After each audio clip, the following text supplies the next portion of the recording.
everybody, and welcome to another edition of the Thursday video blog entry right here on a Pop Culture Addict's Guide to Life. It also happens to be day number 12 of the Pop Culture Addict's Advent Calendar, and if you're wondering why you're not seeing me in the video this time around, it's because there is a reason for it. This blog is going to be all about family, it's going to be about tradition, it's going to be about stories, and what better way to present all of those stories than by shooting the most iconic image associated with Christmas? And I'm not talking about Santa Claus either. I'm talking about our wonderful family Christmas tree, complete with the angel with the color-changing wings, which I think is kind of an added touch to our wonderful Christmas tree, but that's just one of the many decorations on the tree that I'm going to be focusing on because, as you may know from the title of the blog entry, this title of the blog entry is called If These Branches Could Talk. And a lot of the reason why these branches might be talking is because this tree happens to be filled with a lot of wonderful family memories.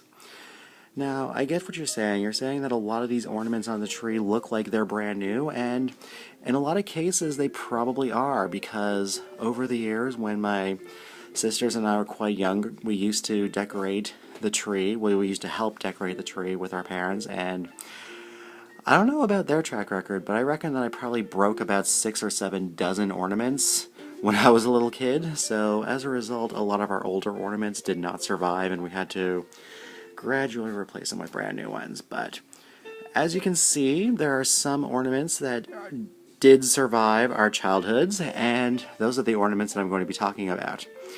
But first, I'm going to add a little bit of pop culture flair to the mix, because you can't really have a Pop Culture Addict's Guide to Life without a little reference to pop culture. So, to begin with this blog entry, I'm going to go up, way up, as the friendly giant would say, and show off this little guy. Now, this is a silver cat in the hat ornament that, believe it or not, I actually got from a Burger King value meal.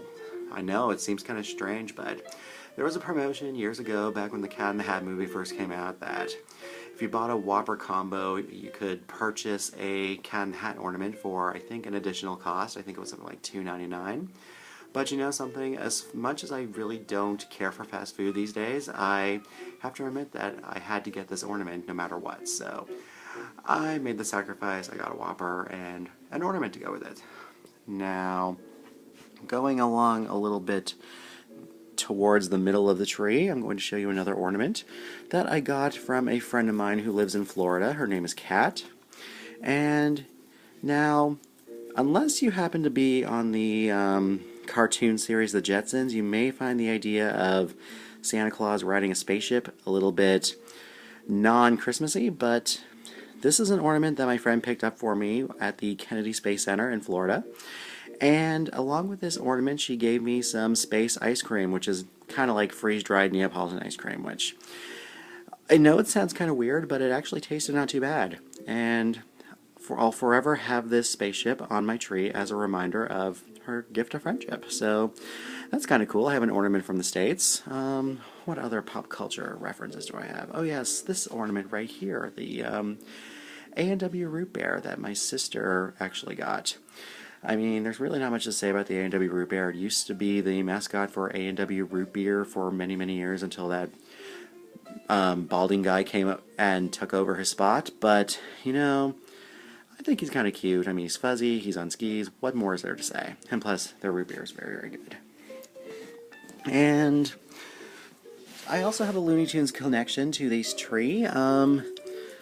I know some people might think that the Tasmanian Devil really has no place on a Christmas tree, but you know what? I felt sorry for him, and I had to have him on the tree. And besides, the Tasmanian Devil is one of my favorite Looney Tunes characters. Now, I have to admit that if I had found a Marvin the Martian ornament, I probably would have gotten that a little bit more, because I like him just a little bit more. But that wraps up the pop culture tidbits on our tree. Now let's go to something a little more traditional, like, how about this handmade ornament? Now, I will be the first to confess that I did not make this. It was my older sister. And she actually made this back in the 1970s, so this was before I was born. And, you know, as you can see, the only reason why this ornament has survived when so many other handmade ornaments did not is because it was made out of the most non-biodegradable material known to man, which is styrofoam. But, you know, it was the 70s. Nobody really knew how dangerous styrofoam was to the environment. The only thing we knew was that it was really a great material to use on Christmas trees. So that's the story behind this ornament. And I'm going to show you another ornament that my other sister made. And she made these for us about 20 years ago. So we're going back probably around 93, 94. Now, have a look at this beauty. This is an ornament that she made with her bare hands. I mean, she did the woodworking herself, she painted the ornament herself, she attached it onto the hook by herself, and as you can see, it turned out incredibly beautiful. I mean, she put a lot of work into these ornaments, and, I mean, it's probably one of my favorite ornaments. It's not my all-time favorite ornament, I'll give it to that one in a second, but, I mean, just the fact that she went to so much trouble to make these for me and my sister, I mean, it was just really an ultimate act of love, and I think as long as I have this ornament, I'll always have like some sort of love for this ornament, and I guess to an extent love for my sister too, but I would never actually tell her that because it's so schmaltzy and sappy and I'm not that type of person. But I'm just going to show you another ornament that she made up here. It's just like a generic Merry Christmas stocking, but again, she painted it herself, she carved it herself. I mean, basically, it's just an ornament that she put a lot of work into, and they will forever be on our family Christmas tree for years to come. As will these ornaments right over here. Now, believe it or not, I mean, to you it may seem like a regular goose ornament, but I actually sold these as part of the fundraising that I did in elementary school. I think this one was Christmas '88.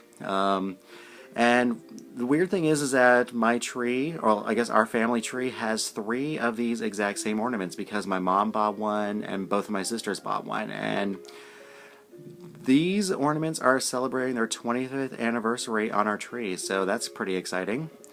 And speaking of Christmas geese, I have to show you this ornament too. This is the newest ornament on our tree. My mom actually got this for a birthday present. And I bet you're probably not going to guess the material that this particular ornament is made of, but it actually is made from a goose egg. And I bet you're wondering where we probably got a goose egg from. Well, as it turns out, my sister kind of lives out in the country, and she has a pet goose. So, I mean, this was an egg that her goose laid, and I mean, it wasn't really anything special. I mean, like, it was just like a small egg compared to normal geese eggs. I've never actually seen a goose egg, but my brother-in-law actually painted the egg and attached it onto a hook, and I think it turned out really beautiful. And I mean, it's definitely going to hold a place on our tree for years to come as well. Now let's get to the nitty-gritty of the whole ornament thing. I mean, obviously, every tree has their favorite ornaments, and I'm going to show you some of ours. Now, you might not think that this little pink and blue striped ball ornament is anything spectacular, but it's actually the oldest ornament on our tree. I'd say that ornament's been in our family for well over 50 years, and believe it or not, my father actually found it on, I guess, one of the neighbors threw out a tree, and it was actually still stuck on the tree, so my dad kind of snagged it and put it on our tree. I mean, I know I hate to actually promote stealing, especially when Christmas is anything but that, but you know, when you have an ornament that has like no home, I mean, we gave it a home. I know it sounds kind of schmaltzy to refer to a ornament as a living thing, but for 50 years it's been in our tree, and it'll probably be in our tree for another 50 more years, and, well, provided it doesn't break, of course, but I mean, it's one of the few glass ornaments that we've had for that length of time that has survived, that never got broken, so I guess in that way it is kind of special. Just as this ornament up here is kind of special, and, well, I know what you're thinking. I know you're thinking that it's just a gigantic Santa head on a koosh ball, and really, that's essentially what it is, a giant Santa head on a koosh ball. But for my eldest sister, it's a very special ornament because it was the ornament that she got for her first Christmas 40-some years ago. I won't actually reveal the exact date because I don't want to make anybody feel old, but needless to say, it was sometime during the 60s. But There's an interesting twist with this ornament because on the anniversary, one of the anniversaries that my sister got the ornament, she actually found another ornament that, believe it or not, looks almost exactly the same as the one she got back in the 60s. And this is the one right here. I'm just going to move this branch out of the way. I mean, I thought it was interesting enough that they made one koosh ball Santa ornament, but instead apparently they have two. I mean, it's not really a koosh ball. It's not like the rubbery band koosh balls that you play with. This one's made of like sparkly iron and things like that. But I mean, just the fact that my sister found another ornament to give to her on like the anniversary date is it's absolutely hysterical. I mean, we all had a ball just discussing it. And so that's my one sister's ornament. Now, I suppose you want to see the other sister's ornament, and I'm getting to that right now. Yeah, this is the ornament that my other sister got for her first Christmas, which was in the 70s. And as you can see, I guess jingle bells and tassels were very big in the 1970s, as well as googly eyes. And as you can also see that on my sister's first ornament, that it was all like cotton and fuzzy. I guess my sister had a really big thing for fuzzy ornaments because that A&W bear that she had was also a fuzzy one, but I mean, it's nice and soft to the touch, and it's managed to survive a little over 40 years now. And yes, she's probably going to kill me for revealing her age, but, you know, I don't think she reads my blog anyway, so I'm just going to let it go for now. And just proceed ahead with the final ornament of the day, which is very, very special to me, and it means a lot to me. In fact, this is the ornament that I got for my first Christmas 32 years ago. Yes. I mean, it's a little toy train, and I mean, the only thing that I noticed right off the bat is that the train ornament is missing a little window pane on one of the sides. I'm not sure whether it was intentional or whether it got chipped off accidentally, but I think it's a little bit of character. Just like the penguin with the insanely wide mouth, the red roof, the green wheels, the holly decorations along the side, and believe it or not, there's even a price tag on the bottom of the ornament. And I don't know if you viewers at home can really make out the price tag because it was stamped on yellow on black, which is since faded, but it cost $2.99 in 1981 from Smart's Hardware, which is a hardware store that no longer is in business.